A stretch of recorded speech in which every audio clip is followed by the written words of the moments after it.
Good morning. I'm going to read a meditation for you this morning from an author called Eddie Askew, who's written some beautiful meditations and prayers. And this book that I'm reading from is called Cross Purposes, and it's based on meals with Jesus. If you'd like to read the Bible passage that goes with this meditation, it's the Gospel of John, chapter 21, verses 1 to 17. John 21, 1 to 17, and it's called Breakfast on the Beach. Jesus appeared again to his disciples by the Sea of Tiberias, and it happened this way. Simon Peter, Thomas, called Didymus, Nathanael from Cana in Galilee, the sons of Zebedee, and 2 other disciples were together. "I'm going out to fish," Simon Peter told them. And they said, "We'll go with you." So they went out, got into a boat, but that night caught nothing. Early in the morning, Jesus stood on the shore, but the disciples did not realize that it was Jesus. He called out to them, "Friends, haven't you any fish?" "No," they answered. He said, "Throw your net on the right side of the boat, and you will find some." And when they did, they were unable to haul the net in because of the large number of fish. Then the disciple whom Jesus loved said to Peter, "It is the Lord." As soon as Simon Peter heard him say, "It is the Lord," he wrapped his outer garment around him, for he had taken it off, and jumped into the water. The other disciples followed in the boat, towing the net full of fish, for they were not far from the shore, about 100 yards. And when they had landed, they saw a fire of burning coals there with fish on it, and some bread. And Jesus said to them, "Bring some fish that you have caught." Simon Peter climbed aboard and dragged the net ashore. It was full of large fish, 153. But even with so many, the net was not torn. And Jesus said to them, "Come and have breakfast." None of the disciples dared ask him, "Who are you?" They knew it was the Lord. Jesus came, took bread, and gave it to them, and he did the same with the fish. This was now the 3rd time that Jesus had appeared to his disciples after he raised from the dead. When they had finished eating, Jesus said to Simon Peter, "Simon, son of John, do you truly love me more than these?" "Yes, Lord," he said, "you know I love you." And Jesus said, "Feed my lambs." Again, Jesus said, "Simon, son of John, do you truly love me?" He answered, "Yes, Lord, you know that I love you." And Jesus said, "Take care of my sheep." The 3rd time he said to him, "Simon, son of John, do you love me?" Peter was hurt because Jesus asked a 3rd time, "Do you love me?" And he said, "Lord, you know all things. You know that I love you." And Jesus said, "Feed my sheep."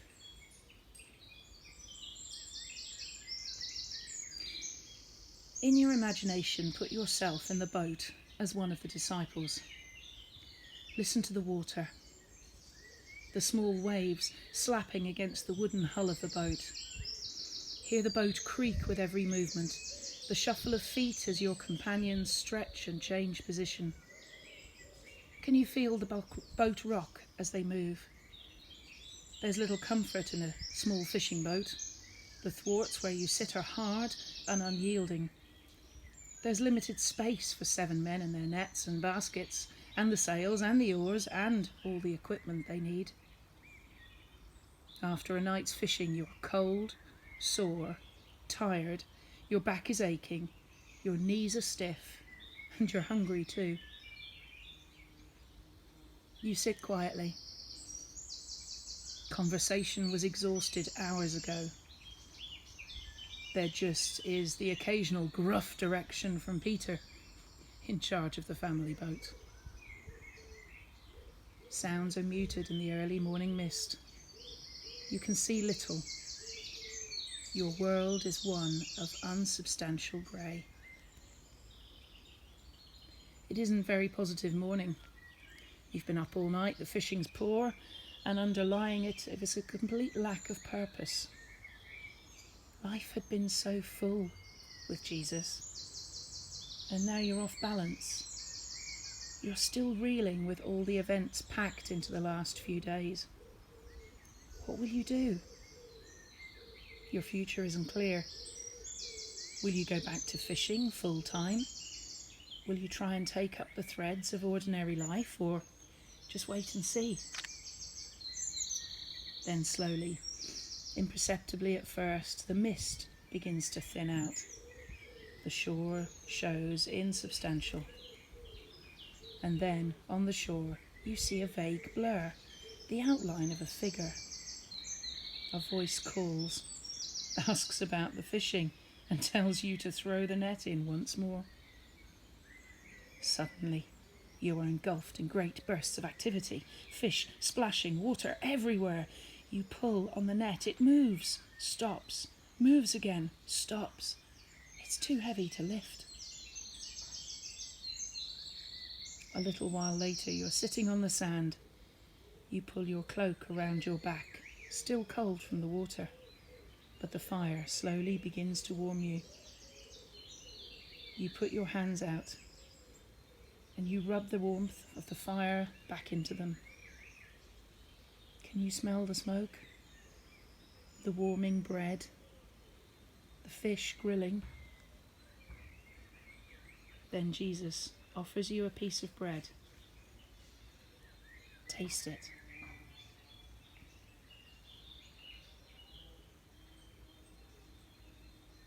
Empty nets, Lord. Moments where the strands that keep my life together seem tenuous. Thin threads incapable of holding anything of note. My fishing futile, and nothing much to show for all that I have done.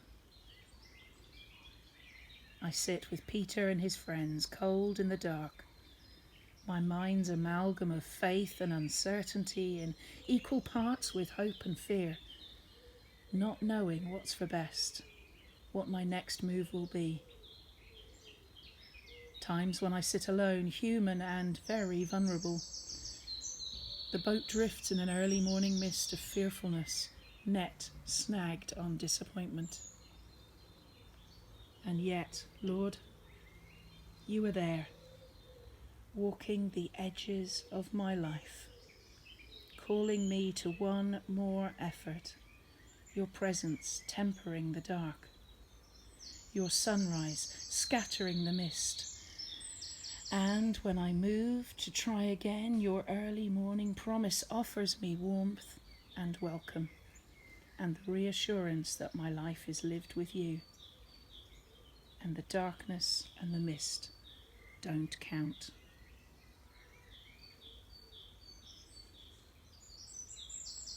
Have a blessed day.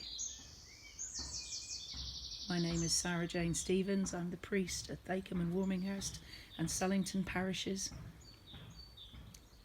This reflection is online every Monday at 10 o'clock during lockdown, and there is a communion online every Wednesday at 10 o'clock during lockdown.